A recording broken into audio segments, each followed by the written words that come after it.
Bonjour à toutes et à tous. Voilà, je suis le docteur Jean-Marie Milliri et nous allons entamer ces 27e actualités du Pharo qui seront présentées par le professeur Jean-Paul Boutin, président du groupe d'intervention en santé publique et en épidémiologie.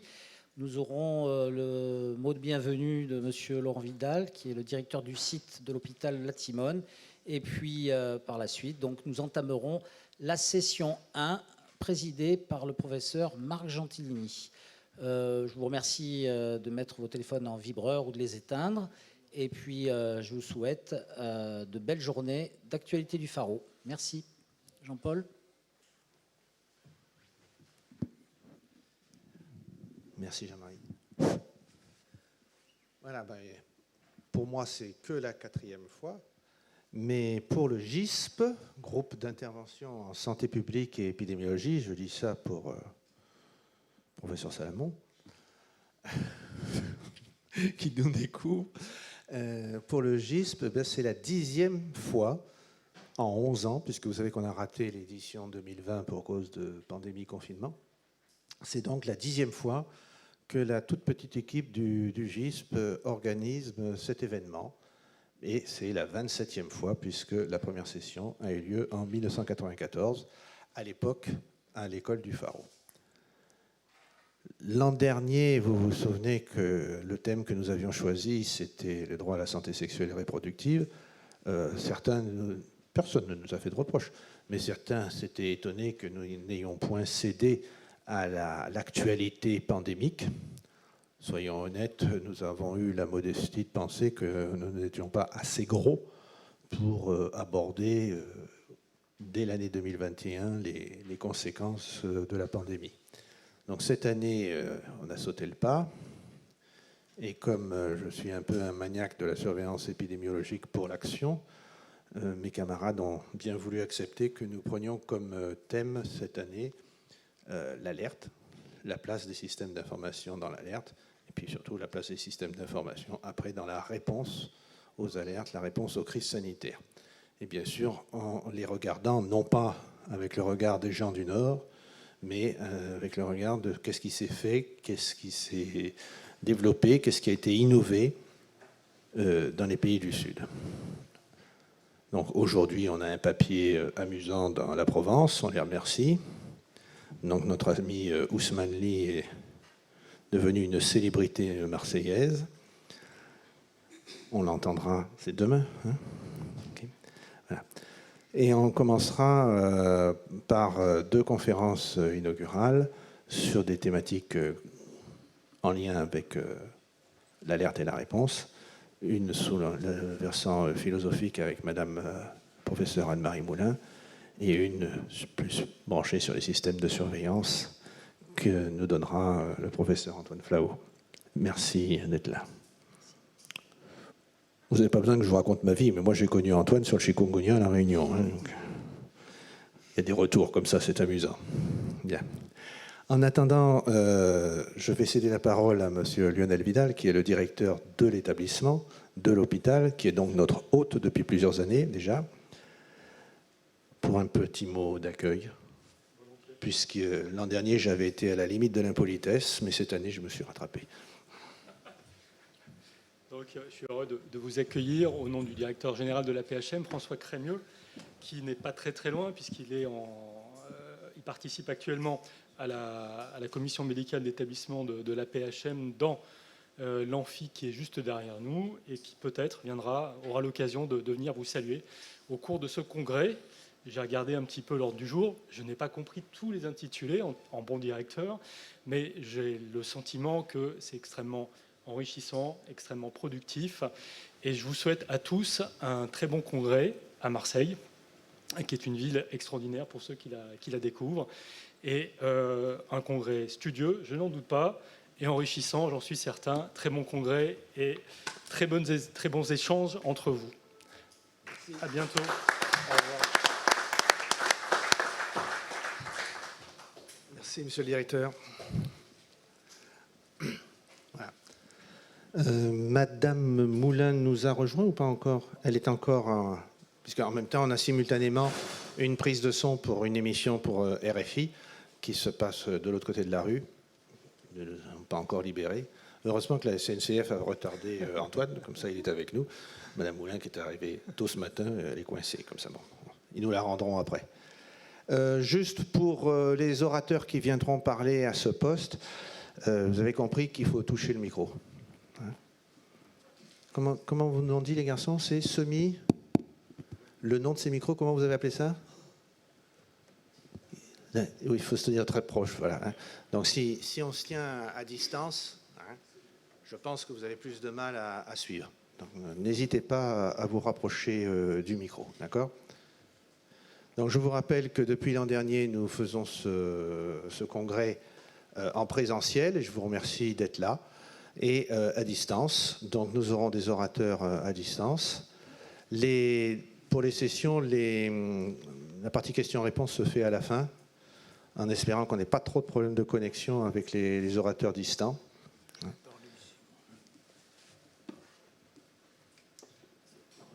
Monsieur le Président, je vous laisse la parole.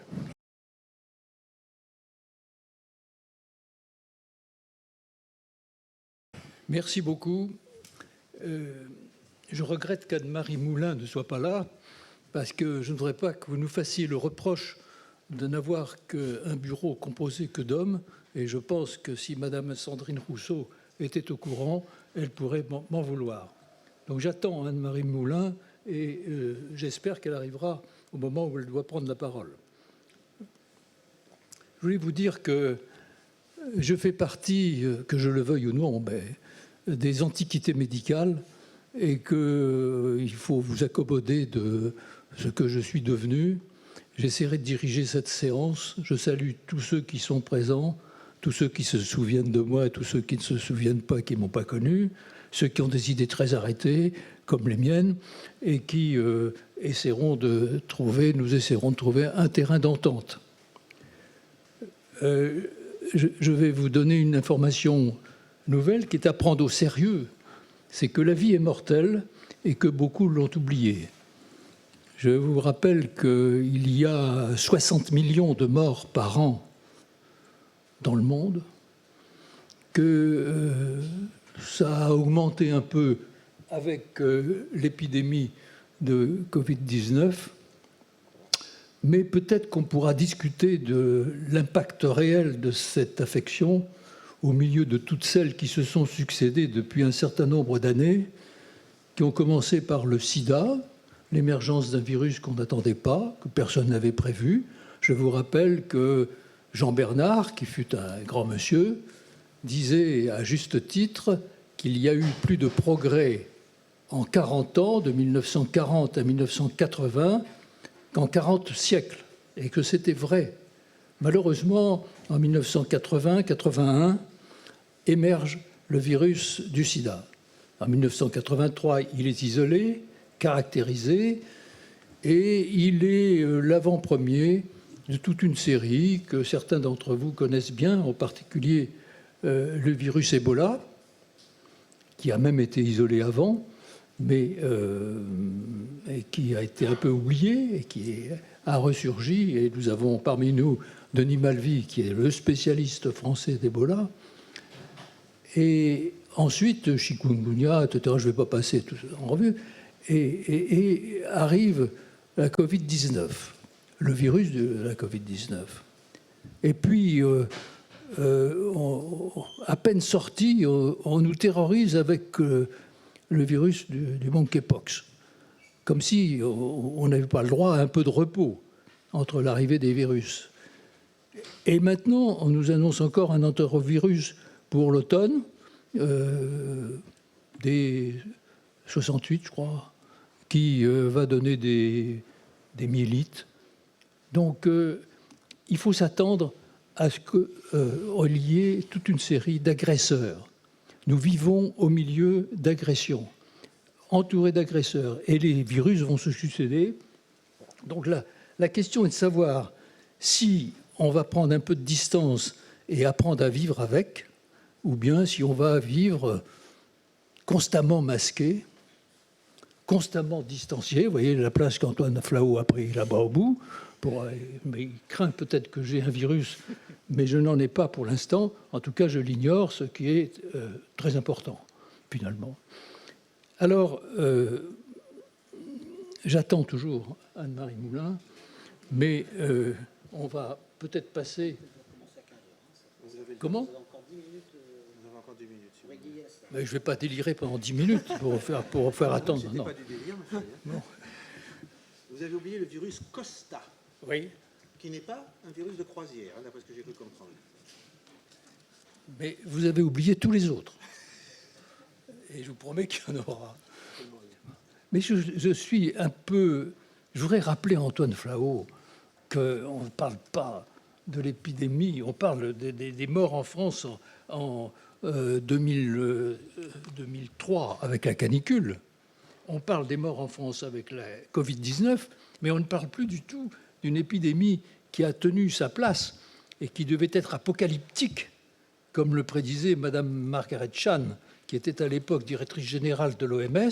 Je me souviens des articles qu'il a fait. J'avais essayé de convaincre la ministre de la Santé française de l'époque que ça ne surviendrait pas. Ça n'est pas survenu.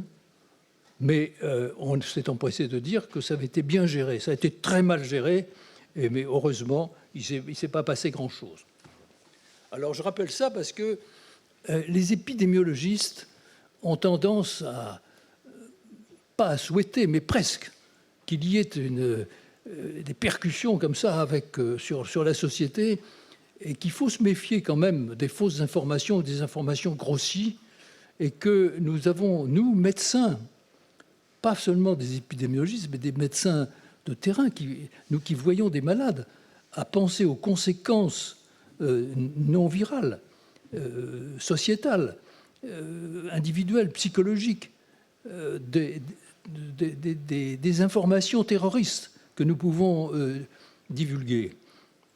Alors, je voudrais qu'on fasse très attention. Il y a des précautions incontestables à prendre, mais on ne peut pas accepter de faire passer l'idée qu'une société peut vivre masquée et distanciée à vie.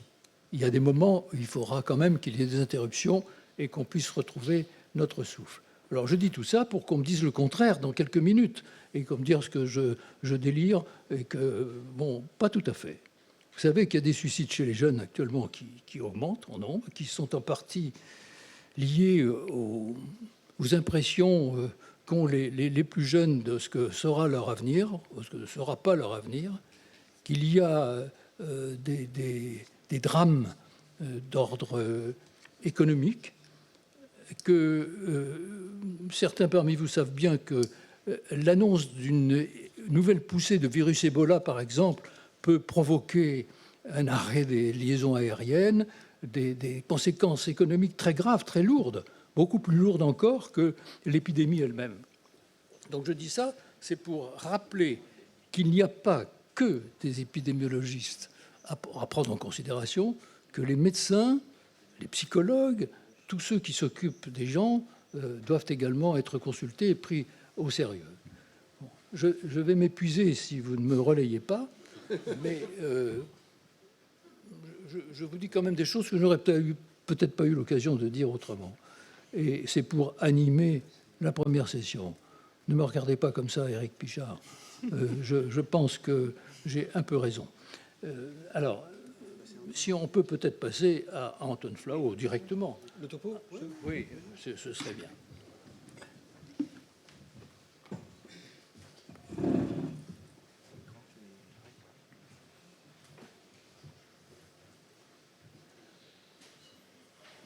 D'accord.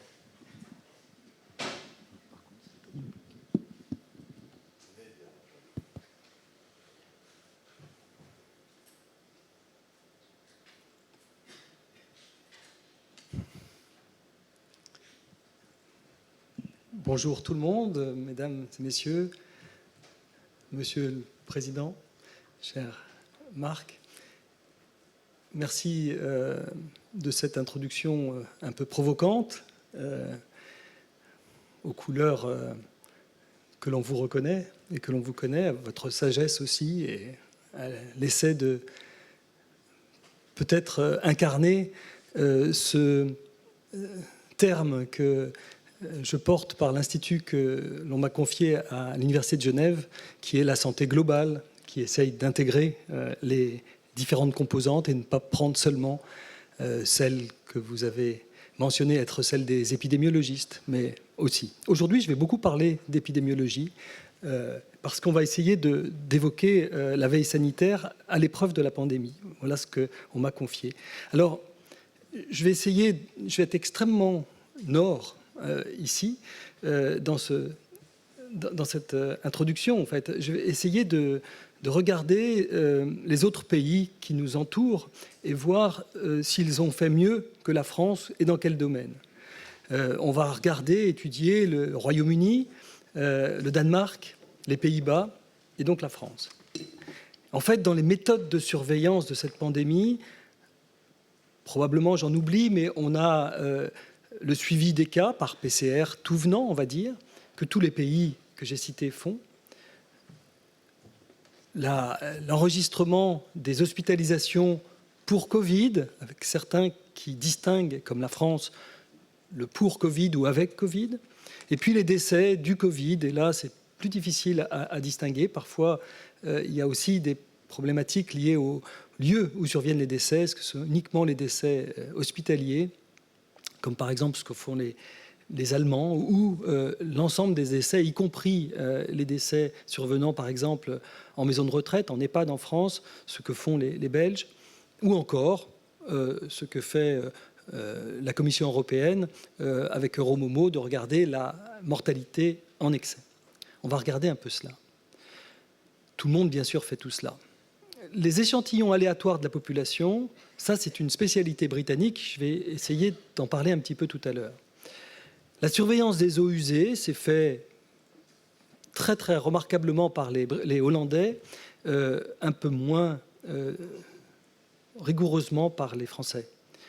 Le séquençage est fait par tout le monde, avec des degrés divers, et les croisements de fichiers, de bases de données entre elles, l'épidémiologie qu'on pourrait appeler digitale, se faisant au Danemark, et puis avec une expérience française que je voudrais résumer. Je ne me prétends pas que je serai exhaustif, et je suis désolé si j'ai oublié des pans majeurs, mais ce sera l'objet de la discussion. Les PCR par jour, les hospitalisations par semaine, les décès, tout cela est remarquablement, je dirais, rapporté par la plupart des pays du monde. Nous maintenons un dashboard sur 300 pays et territoires dans le monde où l'on essaye de faire des prévisions. On se borne à des prévisions à 7 jours pour ne pas retomber dans les problèmes qu'a énoncé Marc Gentilini pour la pandémie de 2009, comme quoi on peut apprendre un peu des leçons du passé et de ne pas tenter de prédire trop loin l'avenir. En tout cas, c'est ce que nous avons essayé à Genève. Mais cela a été rendu possible parce que la plupart des pays, pendant très très longtemps, dans cette pandémie, ont rapporté quotidiennement leurs données sur ces indicateurs-là. On voit ici qu'il y a une remontée d'une vague qu'on appelle la 8e vague en France et qui commence à grimper, à arriver pratiquement au niveau de la moitié de la vague de cet été. On va un petit peu discuter de ça parce que le problème, c'est qu'ici, on est sur des PCR tout venant. Or, les PCR tout venant, elles dépendent du nombre de personnes testées. Et vous voyez les fluctuations du nombre de personnes testées, d'ailleurs, qui suit absolument la courbe épidémique. Vous avez ici la courbe des nombres de personnes testées par jour qui se sont effondrées en France. On est pratiquement au niveau du mois d'août de l'année 2020, du début de la pandémie, en fait. Et on voit donc que l'on va donner un nombre de cas, on va dire il y a 50 000 cas par jour en France, mais on ne sait pas du tout ce que ça représente en termes de contamination. En termes de, en termes de tendance, c'est assez intéressant à étudier. Le Parisien publie chaque jour une analyse très très fine, basée sur les données bien sûr officielles, et qui montre les évolutions par rapport à une semaine, et on voit que ces évolutions sont tout à fait conforme, je dirais, à l'impression que l'on a en regardant la courbe épidémique. Autrement dit, la surveillance sanitaire basée sur les PCR est parfois vilipendée et parfois critiquée. En réalité, probablement, elle apporte, en termes de tendance, une bonne estimation de ce qui se passe. Et d'ailleurs, les Britanniques, j'y reviendrai, l'ont assez bien montré.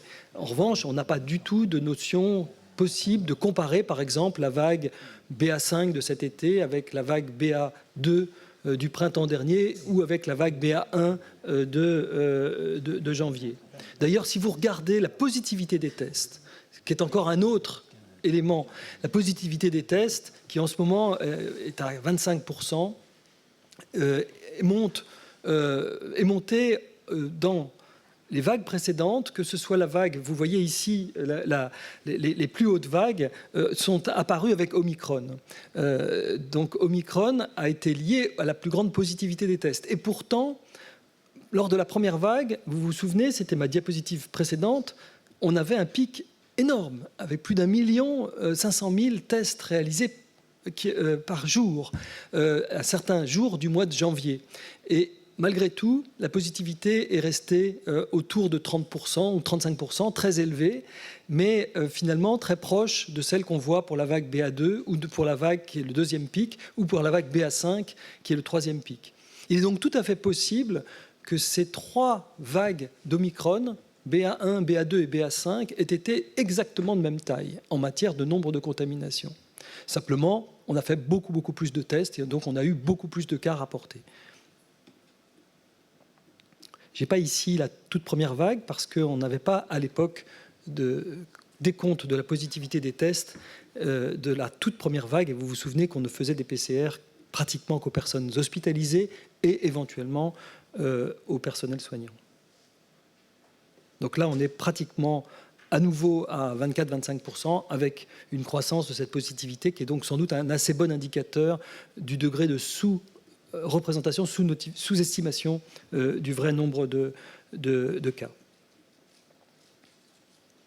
La mortalité est probablement un des indicateurs assez comparable avec les autres pays et d'une vague sur l'autre, on voit qu'elle s'effondre, la mortalité, avec notamment l'arrivée d'Omicron, en fait essentiellement avec l'arrivée des vaccins. Je ne montrerai pas ici les données de Hong Kong. Les données de Hong Kong étaient très intéressantes parce que les personnes de plus de 65 ans étaient très peu vaccinées à Hong Kong. C'est très curieux, mais c'est vrai dans toute la Chine, qu'elle soit communiste ou qu'elle ne le soit pas. Que vous soyez à Taïwan, que vous soyez à Hong Kong ou à Pékin, les personnes âgées ne sont pas très vaccinées. Donc la raison qui est simpliste de dire oui, les Chinois ont voulu vacciner d'abord leur force productive avant de vacciner leurs personnes âgées n'est pas très pertinente. La raison qu'évoquent les gens d'origine chinoise ou les ethnologues est plutôt qu'il y a un très profond respect des personnes âgées et que les personnes âgées estiment qu'elles ont fait leur temps, c'est d'abord aux jeunes de se faire vacciner et que par ailleurs, elles auront plutôt recours à des médecines traditionnelles qu'aux médecines modernes et donc elles ne veulent pas le vaccin. Et par ailleurs, les médecins ne veulent pas vacciner les personnes âgées parce qu'ils disent qu'ils sont fragiles et qu'ils ne voudraient pas les précipiter par des effets indésirables. Donc un discours totalement différent de celui que nous avons en Occident et qui leur coûte extrêmement cher, qui coûte à la Chine les confinements qu'on a aujourd'hui, répétés, la politique zéro Covid qu'elle applique parce qu'elle a vu Hong Kong. Et qu'est-ce qui s'est passé à Hong Kong ? Eh bien, il y a eu une vague de mortalité sans précédent qui a été extrêmement violente, c'est-à-dire du niveau de celle de la première vague de Wuhan en Chine, avec une mortalité importante, y compris due à Omicron. Donc ce n'est pas tellement Omicron qui est beaucoup plus mild, beaucoup plus modéré, c'est véritablement la vaccination qui nous protège et en particulier qui protège nos personnes âgées des complications graves de cette maladie. L'excès de mortalité est intéressant, mais évidemment, il est un excès de mortalité. Il est intéressant parce qu'il s'affranchit des causes de mortalité. Sur ce certificat bleu de décès, il est difficile de dire mort par Covid. Vous vous souvenez est-ce que Jean-Paul II était mort de la grippe? Oui, il est mort 15 jours après avoir fait une mauvaise grippe à l'époque, mais il avait un Parkinson très très avancé. Serait-il mort sans cet épisode grippal? Je ne sais pas. Il était revenu au Vatican. Il avait même fait des offices, célébré des offices. Il est pourtant décédé dans la mortalité en excès dite liée à la grippe. Donc la mortalité en excès s'affranchit de cette imputation de la cause de décès. Et peut-être que donc c'est utile. Simplement, c'est un peu compliqué dans les périodes estivales. Et il y a donc des chercheurs qui excluent les périodes estivales, notamment lorsqu'il y a des périodes caniculaires, pour ne pas mélanger les décès dus à la canicule, des décès dus d'autant plus qu'ils sont chez les mêmes personnes à risque. Une chose qu'il faut retenir aussi, c'est qu'il y a une très forte synchronisation des épidémies dans le monde. On le sait très bien, on le sait en particulier pour la grippe dans l'hémisphère nord. On avait montré très clairement que quand la France, avec son réseau Sentinelle, disait « on a une épidémie de grippe », en temps réel, les nord-américains, avec leur réseau de mortalité pratiquement en temps réel, pouvaient également dire « nous observons des épidémies de grippe au même moment ». Il n'y avait pas moins d'une semaine entre le pic épidémique aux États-Unis et le pic épidémique en France.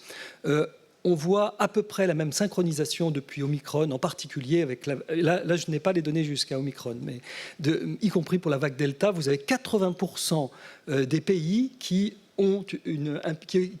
expérimentent un pic au même moment lors des vagues Delta, et avec des niveaux très très élevés pour les autres. Donc bien sûr, au tout début, on a eu un déploiement presque, je dirais,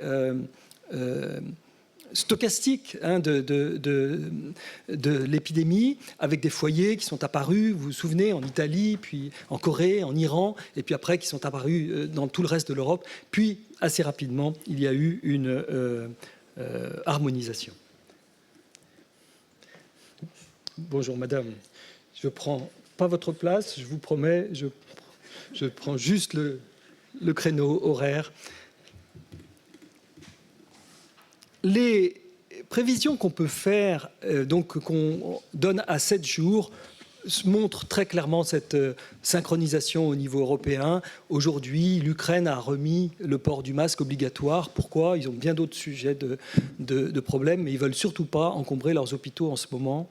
Et donc, hôpitaux dont un grand nombre a été détruit par la guerre, et souhaitent véritablement que tout le monde remette le masque en lieu clos dans les espaces publics pour éviter justement une éventuelle surcharge des hôpitaux, fût-elle minime. En France, on voit les indicateurs à la hausse, on voit la mortalité remonter, doucement pour le moment, donc probablement, malheureusement. Alors, la France a connu, depuis le début de l'année 2022, plus de 30 000 morts du Covid. C'est quand même du jamais vu avec aucune épidémie de grippe.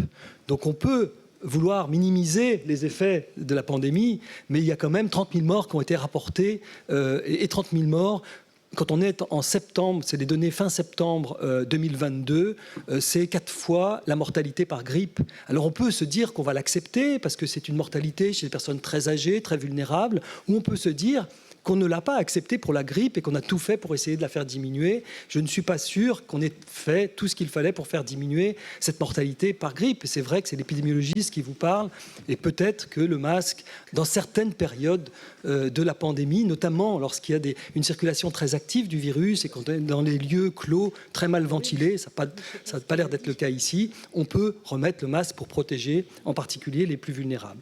Enfin, toujours est-il qu'il n'y a pas aujourd'hui une situation complètement acceptable de cette pandémie, y compris même si on a réussi à effondrer la mortalité. Mais comme vous avez vu, on a tellement augmenté le nombre de cas. Quand vous multipliez par 8 le nombre de cas, si vous diminuez par 8 le taux de fatalité, malheureusement, le décompte est que vous avez pratiquement le même nombre de morts. Il y a eu 65 000 morts en France en 2020 du Covid, 60 000 en 2021. On est déjà à 30 000 et ça remonte.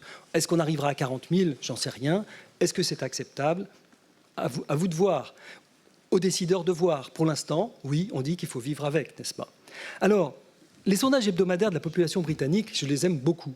Je pense qu'on ne les a pas assez regardés. Dans le fond, on fait des sondages pour tout en politique, pour tout dans le domaine de notre vie habituelle. Et moi qui suis en Suisse, il y a des votations chaque semaine pour tout, pour la sécurité sociale, pour le diagnostic préimplantatoire, des choses compliquées. Et on a des sondages également sur ces questions-là. Mais sur le Covid, en épidémiologie, en veille sanitaire, très étonnamment, on ne fait pas de sondage. Pourquoi ne fait-on pas de sondage de la population? Que font les Britanniques? Eh bien, ils ont pris 300 000 Britanniques. C'est l'ONS, l'Office national des statistiques, c'est donc pas l'équivalent de Santé publique France, c'est vraiment l'INSEE local qui a échantillonné la population, a mis des méthodes qui sont toutes publiées sur leur site internet et qui montrent comment, toutes les semaines, on fait des prélèvements, au début des prélèvements avec des investigateurs, puis maintenant ce sont des autoprélèvements postés par la Poste, avec des PCR. Tous les positifs sont séquencés quand ils sont séquençables, c'est-à-dire quand le nombre de cycles est suffisamment bas, qu'il y a une charge virale suffisante, mais dès que c'est possible, systématiquement c'est séquencé, donc on a un séquençage en plus qui est également aléatoire dans la population, et grâce à cela, ils peuvent transposer et faire des estimations qui sont les seules en Europe, véritables estimations du nombre de cas. Ils ont ainsi pu comparer cela avec leur PCR tout venant, et ils ont remarqué qu'il y avait entre 4 et 25 de facteurs de sous-notification entre la PCR tout venant, celle que nous avons en France, et les échantillonnages qui essayent de donner la bonne proportion. 4 à 25, c'est-à-dire que quand on dit qu'il y a 50 000 cas en France, il y a peut-être, si c'était 10, 500 000 cas par jour en France en ce moment. On ne sait pas dire aujourd'hui aux décideurs s'il est dans un pays où il y a 50 000 cas ou 500 000 cas. On peut se dire, peu importe, je ne sais pas, à vous de dire. Mais c'est difficile d'éclairer les politiques publiques avec un tel degré d'imprécision. Alors, l'analyse des eaux usées est un proxy qui est assez intéressant et qui permet de regarder ce qui se passe finalement dans les eaux usées des grandes villes, des grandes stations d'épuration. Les Pays-Bas l'ont très tôt dans la pandémie véritablement organisé en installant 350 stations, sur 350 stations de traitement des eaux usées, un échantillonnage quotidien permettant des PCR et aussi des séquençages et donc aussi de détecter l'arrivée de variants le plus rapidement possible. Ils continuent toujours, ils ont fait beaucoup de travaux, ils les ont publiés, y compris en essayant de regarder l'efficacité de ces mesures non pharmacologiques qu'on impose et qui réduisent les libertés et qui contraignent les gens. Quelle est leur efficacité? Peut-on la regarder exactement comme on regarde l'efficacité vaccinale, avec beaucoup d'intelligence. 350, c'est un pays qui est 4 fois plus petit que la France. Donc voilà, vous pouvez faire le calcul, ça ferait 1400 stations d'épuration. En fait, en France, on a le réseau Aubépine, qui est un réseau, on va dire, un peu d'obédience académique, en fait, c'est des universitaires qui ont lancé avec beaucoup de dynamisme ce réseau-là et qui est équipé de 150 stations et pas 1500 et qui échantillonne 2 fois par semaine et qui n'a pas été retenu par les pouvoirs publics pour répondre à une demande de la Commission européenne qui était de dire dans chaque pays européen, vous devriez suivre les eaux usées. Ça vous permettrait de suivre aussi d'autres virus, ça vous permettrait de suivre la poliomyélite. Mais les Français ont décidé de créer un autre réseau qui va s'appeler SUMO, mais il a été déclaré, mais au EAU, et il n'a toujours pas été relancé à ma connaissance, mais peut-être je date. Le séquençage, dans le monde, il est fait un peu partout où il y a des cas. Les Français ne se distinguent pas parmi les pays qui séquencent le plus. En Europe, c'est vraiment à nouveau la Grande-Bretagne et les pays du Nord qui séquencent le plus par habitant. On ne séquence pas de façon nulle, on séquence de façon non aléatoire et on séquence un peu en proportion des cas obtenus. Et donc en ce moment, on séquence plutôt moins, 3000 séquences par semaine. On était monté à plus de 15 000 au cours du mois de janvier dernier. Les croisements de fichiers, je voulais aussi un petit peu vous en parler parce que c'est quand même une façon digitale élégante, sans avoir à refaire de nouvelles enquêtes et de nouveaux travaux, d'essayer de regarder qui sont ces personnes qui ont le Covid. Là, on est dans l'année 2020, dans la première vague, et les Danois sont les tout premiers à publier un papier remarquable sur plus de 10 000 Danois, dont 10 000 qui ont été détectés positifs. Et ils ont été regardés en croisant avec les comorbidités, les fameuses comorbidités qui étaient considérées comme des facteurs de risque et qu'on connaissait grâce à l'épidémiologie chinoise sur le sujet, et avec l'âge, ce qu'il en était. Et ce que l'on voit, c'est que l'on n'a pas une maladie. On peut presque dire qu'on a 3 maladies. On a une maladie qui est juste avant 50 ans. Avant 50 ans, franchement, c'est en effet pas très différent de la grippe, en termes en tout cas de mortalité. Il y a extrêmement peu de mortalité avant 50 ans.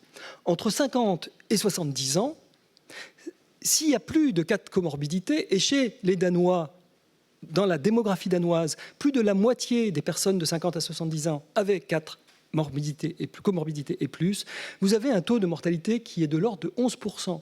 C'est le SRAS. Le Covid, entre 50 et 70 ans, sans vaccin, c'est le SRAS. Et puis quand vous êtes au-delà de 70 ans, vous avez très souvent des comorbidités qui sont légères, un peu de diabète, un peu d'embonpoint, de l'hypertension. Et vous allez avoir des taux de mortalité qui avoisinent les 50%. 50% des gens qui sont rentrés à l'hôpital dans cette période-là en sont décédés quand ils avaient plus de 70 ans. Et vous voyez que c'est Ebola. On parlait d'Ebola, c'est aussi grave qu'une fièvre hémorragique, encore une fois, sans vaccin. Les croisements de fichiers en France, je voudrais les noter parce qu'ils sont absolument remarquables avec les travaux d'Epiphare. Ces travaux qui joignent l'assurance maladie avec l'INSERM, je crois, peut-être non, avec l'Agence du médicament, pardon, et qui permet de regarder justement ce type de choses, aussi l'efficacité des vaccins, aussi de regarder dans les différents territoires français beaucoup de choses, beaucoup de questions qui se sont posées, beaucoup de questions parfois de rumeurs, parfois de fausses informations qui ont pu être de façon extrêmement intéressante étudiées par Epiphare et par ce magnifique projet. Je dis magnifique parce que finalement il y a plus de 50 millions d'assurés qui sont sur cette base et qui sont étudiés. Je ne crois pas qu'il y ait l'équivalent dans le monde. Ceux qui font des travaux qui ressemblent, les Israéliens, les Britanniques, les Nord-Américains ont le plus souvent des niveaux de population beaucoup plus faibles. Je voudrais à nouveau parler des Britanniques, et là, cette fois-ci, c'est la biobanque. La biobanque britannique, elle est exceptionnelle. Une biobanque qui est constituée bien avant la pandémie et qui permet d'avoir pour plus de 500 000 Britanniques des génomes complets qui sont stockés, et puis aussi un dossier médical complet et surtout une possibilité de croiser les fichiers. 5 programmes vont être mis en place par les Britanniques. Un programme de séroprévalence. Ils ont tout de suite, d'emblée, immédiatement, le réseau qu'ils peuvent mobiliser parce qu'il existe déjà. Ils associent enfants, petits-enfants. Très rapidement, ils vont pouvoir donc voir où en est la pandémie dès le début, avant même qu'il y ait les vaccins. Ils vont aussi étudier l'imagerie médicale. Vous vous souvenez que les Chinois avaient beaucoup utilisé l'imagerie comme proxy pour faire du diagnostic. Ils vont regarder aussi les séquelles ainsi des infections Covid. Ils vont regarder des autotests avec des autotests sur des anticorps car ils font des prélèvements sanguins régulièrement auprès d'un pourcentage de participants qui acceptent d'y travailler. Ils ont aussi toute une étude sur les Covid longs, très négligée en France, très ignorée surtout, mais qui est de plus en plus documentée par les Britanniques grâce en particulier à cette biobanque. Essayer de regarder s'il y a des facteurs génétiques et aussi s'il y a des facteurs particuliers sur ces syndromes post-infectieux. Et enfin, ils vont croiser des données sur 500 000 participants avec vraiment les grosses bases de données qui existent, que ce soit les données génomiques, mais aussi des données de comportement et des données médicales. Je pense que cette biobanque, elle est rendue possible pour plusieurs choses. D'une part, ça existait déjà avant la pandémie. D'autre part, il y avait une très solide gouvernance, avec des bases éthiques solides, légales, scientifiques. Notamment, il y avait des formulaires de consentement étendus qui étaient déjà préexistants et qui permettaient d'analyser les données pour d'autres causes que celles pour lesquelles la recherche initiale avait été faite. Il y a aussi une interopérabilité. On parle souvent d'interopérabilité, puis ça paraît un jargon de un peu technocrates, ou voire informatiques. Mais en réalité, ils ont d'emblée eu recours à ces questionnaires ISARIC, qui sont, eux, utilisés partout aussi dans le Sud, développés par l'université d'Oxford, et qui sont extrêmement utiles parce que on n'a pas à réinventer la roue, on n'a pas à refaire des questionnaires depuis le début, et surtout, on utilisera les mêmes questionnaires qu'on soit à la Biobanque de Montréal au Québec, à la Biobanque qui est aussi à la Mayo Clinic, et on pourra ainsi faire des méta-analyses, surtout pour des questions pour lesquelles on peut avoir extrêmement peu de participants.